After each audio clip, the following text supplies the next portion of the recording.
দেখো শুভ, তুমি জানো যে আমি এইসব অসভ্যতা একদম পছন্দ করি না। তবুও তুমি বারংবার একই আচরণ করছো আমার সাথে। এই বলে দিশা তার শরীর থেকে শুভর হাত সরাতে উদ্যত হয়। এতে শুভ অনেক রেগে যায়। তাহলে আমাকে ভালোবাসছো কেন? একটু আধটু মজা তো করাই যায়। আমাদের সম্পর্কে আসার পর 1 বছর হতে চললো, কিন্তু তুমি এখনো পর্যন্ত আমাকে তোমার হাত ছাড়া কোনো কিছুই স্পর্শ করতে দাওনি। এমনকি একটা চুমু দিতে গেলেও তুমি বাধা দিয়েছো। তুমি কি আমাকে সত্যি ভালোবাসো, নাকি তুমি শুধু সময় কাটাচ্ছ আমার সাথে? আমি তোমাকে অনেক অনেক ভালোবাসি। দিশাকে থামিয়ে দিয়ে শুভ বলে, তাহলে এত বাধা কিসের জন্য? এবার দিশা অনেক রেগে যায়।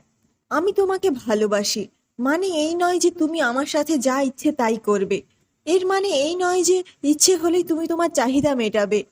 মন থেকে ভালোবাসা হয় শুভ, শরীর থেকে নয়। শরীর তো শুধু একটা বিলাসিতা মাত্র। ও আচ্ছা, তার মানে তুমি আমাকে টাচও করতে দেবে না। হুম হুম, তুমি আমাকে একদম ভালোবাসো না। এই বলে শুভ পার্কের বেঞ্চ থেকে উঠে যায়। দিশা তার হাত ধরে, কিন্তু শুভ হাত ছাড়িয়ে গনগন করে সেখান থেকে চলে যায়। দিশা 3য় বর্ষের ছাত্রী, অন্যদিকে শুভ এক বেসরকারি কোম্পানির ম্যানেজার। তাদের প্রথম দেখা হয় সিটি সেন্টারে। প্রথম দিকে দিশা শুভকে কোনো পাত্তা না দিলেও অবশেষে শুভর কাছে হার মানে দিশা।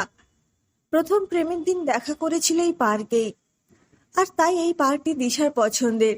দিশা চায় ছেলে শান্ত এবং নম্র স্বভাবের হবে, আর রোজগারও মোটামুটি ভালোই হবে। আর এই সব গুণ সে খুঁজে পেয়েছিল শুভর মধ্যে। কিন্তু যত দিন যায় ততই শুভর আসল রূপ তার সামনে আসতে থাকে। রাস্তায় মেয়ে চলতে দেখলে তাদের নিয়ে খারাপ মন্তব্য করা, কথা বলার মাঝে মাঝে খারাপ শব্দের প্রয়োগ করা, বন্ধুদের সাথে দিশাকে ব্যাকডেটেড বলে মজা করা ইত্যাদি নানান অবাঞ্ছিত কথা চলে আসতো। কিন্তু দিশা ধীরে ধীরে এগুলি সহ্য করতে শিখে গেছে। আর এর কারণ হলো একটাই, সে যে শুভকে অনেক ভালোবেসে ফেলেছে। যদিও প্রথম যেদিন দেখা হয়েছিল সেদিন শুভ আর বর্তমানে শুভর মধ্যে রয়েছে এক বিস্তর ফারাক।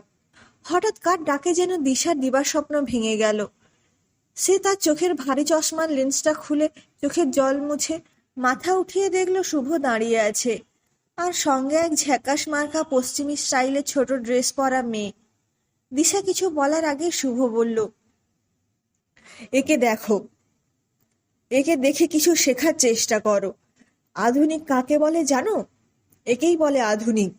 এরকম ভাবে ড্রেস আপ করতে হয়, কিন্তু তা না করে তুমি এখনো সেই হাল আমলের ড্রেস পরেই ঘুরছো। আধুনিক হতে শেখো।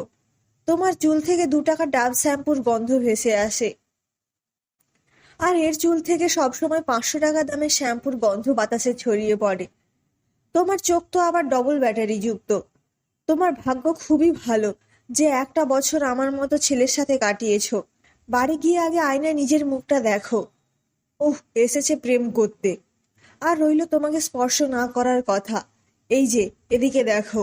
বলেই শুভ সেই মেয়েটিকে জড়িয়ে ধরে। দিশা লজ্জায় এবং অভিমানে অন্যত্র দৃষ্টি ঘুরিয়ে নেয়। আজ থেকে তুমি তোমার শরীর বাঁচিয়ে তোমার রাস্তায় চলবে, আর আমি আমার রাস্তায়। এই বলে শুভ সেই মেয়ের কাঁধে হাত রেখে সেখান থেকে চলে যায়। দিশার অবস্থা এমন হয়ে দাঁড়িয়েছে যে তার চোখ থেকে জলের পরিবর্তে নিজের প্রতি রাগের স্ফুলিঙ্গ বেরিয়ে আসছে। দিশা বাড়ি ফিরে তার রুমে ঢুকেই দরজা বন্ধ করে দেয়। সে তার ড্রেসিং টেবিলের সামনে বসে আয়নায় তার মুখ দেখতে থাকে। সত্যি কি সে এতটাই খারাপ? সে কি একদম মডার্ন নয়? সে কি এখনো সেই পুরনো আমলে পড়ে রয়েছে? কিভাবে সে নিজেকে উন্নত করবে যাতে একজন ছেলে দেখেই তাকে আধুনিক মেয়ে ভাবে? চোখ থেকে জল এসে ঘরের মেঝেতে পড়ে জমা হয়। আর এদিকে দিশার শুভকে নিয়ে দেখা স্বপ্নগুলি একে একে আকাশে খণ্ড খণ্ড হয়ে উড়ে যায়। সত্যি তো, আমি একদম আধুনিক নই। কপালে সেই ছোট কালো টিপ, চোখে কাজল, আর পরনের সেই ড্রেস, সবই ব্যাকডেটেড।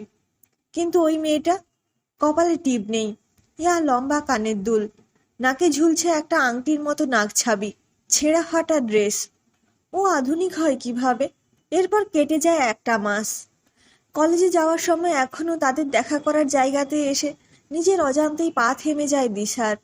তার নিষ্পাপ চোখ যেন কাউকে খুঁজে বেড়ায়, কিন্তু দূরের ওই দেওয়ালে দৃষ্টি পৌঁছে আবার পুনরায় ফিরে আসে। চোখ যেন কাউকে খুঁজছে, মন যেন কাউকে খুবই মিস করছে। দিশা বিকেলে তার পোষা কুকুরকে নিয়ে সেই পার্কে যায় এবং তাদের শেষ দেখা হওয়া জায়গায় থমকে দাঁড়ায়। তুমি এখনো আমাকে ভালোবাসো, তাই না? হঠাৎ যেন কার চেনা গলা। মনটা নিজে থেকেই শান্ত হয়ে গেল। পেছনে ফিরে দিশা দেখে শুভ দাঁড়িয়ে। ওহো, আপনি? প্লিজ আমায় তুমি আপনি করে বলো না। আমি তোমাকে অনেক মিস করেছি।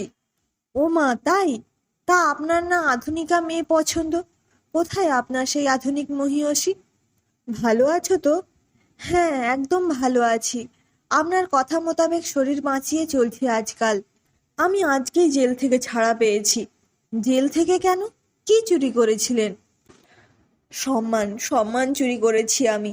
আমি সেই মেয়েকে আধুনিক ভেবেছিলাম, কিন্তু কে জানতো সেই আধুনিকতার আড়ালে লুকিয়েছিল এক কালো সভ্যতা। আমি তার সঙ্গে কয়েকবার দৈহিক সম্পর্কেও লিপ্ত হই, কিন্তু কে জানতো আমাদের ভিডিও রেকর্ড হচ্ছিল পাশ থেকে। এরপর আমাকে ব্ল্যাকমেল করা হয়। আমার কাছে জমানো যা ছিল সবই আমি দিয়ে দিয়েছি। এমনকি আমার সেই প্রিয় বাইকটাও বিক্রি করে তাদের চাহিদা মেটানোর চেষ্টা করেছি। পরে অনেকবার টাকা চাইলেও আমি টাকা দিইনি, কারণ আমার কাছে দেবার মতো কিছুই বাকি ছিল না। এরপর আমি থানাতেও বিষয়টি জানানোর সিদ্ধান্ত নিই, কিন্তু আমার আগেই তারা থানাতে জানিয়ে দেয়। এরপর পুলিশ আমাকে গ্রেপ্তার করে এবং পকসো আইনে জেলে পুরে দেয়। আজ 2 দিনের জন্য ছাড়া পেয়েছি। ভাবলাম তোমার সঙ্গে দেখা করাটা জরুরি। তোমাকে এই জায়গাতেই পাওয়া যাবে ভেবে এখানেই চলে এলাম। আমি আবার তোমার সঙ্গে সময় কাটাতে চাই। একটু আগে যে কথাগুলো বললে, সেই কথাগুলো শোনার আগে পর্যন্ত তোমার জন্য আমার মনে যেটুকু জায়গা ছিল সেটাও ওই নর্দমার কালো জলে বিসর্জন দিয়ে দিয়েছি। তুমি একজন অপরাধী। কি বলছো? আমার সঙ্গে আবার সময় কাটাতে চাও? আমিও সেটাই চেয়েছিলাম এক সময়। আমি চাইতাম ওই গঙ্গার ধারে বসে তুমি আমি গল্প করব, সুখ দুঃখের কথা বলবো, পাশাপাশি বসে ফুচকা খাবো, ভেজা রাস্তায় হাত ধরে হাঁটবো, বৃষ্টিতে ভিজবো। তুমি আমাকে গল্প শোনাবে আর আমি মুগ্ধ হয়ে তোমার কথা শুনবো। কিন্তু তুমি কখনোই আমার এইসব ইচ্ছের কথা জানতে চাওনি। তুমি সবসময় আমাকে স্পর্শ করতে চেয়েছো। শুধুমাত্র হাত ধরে থাকতেই তোমার সমস্যা। তুমি শরীর চাও, মন নয়। যাকে হৃদয় থেকে ভালোবাসো তার কাছে শরীর নয়, মনটাই হলো মৌলিক উপাদান। শরীর দিয়ে কখনো ভালোবাসা হয় না। মনের সাথে মনের যখন মিল ঘটে তখনই ভালোবাসা হয়। কিন্তু আমার ভাগ্য এতটাই খারাপ যে যাকে বিশ্বাস করেছিলাম সেও আমার শরীর চাইছে। ভুলু, এদিকে আয়। দিশা তার কুকুরকে ডাক দেয়। এই যে, একে দেখছো? জানো ও কতটা বিশ্বাসী? আমি ওকে কত বকা দিই, কিন্তু বেচারা দেখো আমার এক ডাকেই চলে এলো। আর এর কারণ কি জানো? বিশ্বাস। ও জানে যে আমি ওকে বকা দিলেও আমি ওকে আদর করবই। ও যখন আমার কাছে থাকে কোনো বদমেজাজি ছেলে আমার দিকে তাকাতেও সাহস পায় না। এটা হলো ভরসা। আমি তোমাকে ভরসা করেছিলাম, কিন্তু তুমি সেটার মূল্য দিতে পারোনি। পরিবর্তে সারাক্ষণ তোমার বন্ধুদের সাথে আমাকে নিয়ে মজা করেছো। এমনকি সেদিন তোমার ওই তথাকথিত আধুনিক মেয়েটার কাছেও আমাকে নিয়ে মজা করতে ছাড়লে না। জানো তো শুভ, একসময় চেয়েছিলাম আমিও আধুনিক হব, কিন্তু পরক্ষণেই আবার মনে হলো না, আমি এই সাধাসিধেই ভালো আছি। চল ভুলু, এই বলে দিশা চলতে থাকে আর তার পেছনে ভুলু কুকু আওয়াজ তুলে যেতে লাগলো। ভুলু যেতে যেতে একটা সাইকেল দেখতে পেয়ে সাইকেলের টায়ারে হিসু করে দিল। আর সবচেয়ে মজার ব্যাপার হলো এই সাইকেলটা শুভ, যেন সেও বলতে চাইছে, নে শরীরলোভী প্রেমিক, এই জলে স্নান করে শুদ্ধ হ। আসলে যে যেই রকম সে সেইভাবেই সুন্দর, অর্থাৎ স্বাভাবিক সৌন্দর্যই সবচেয়ে সুন্দর। তাই সুন্দরী হওয়ার জন্য আধুনিক হওয়ার প্রয়োজন নেই।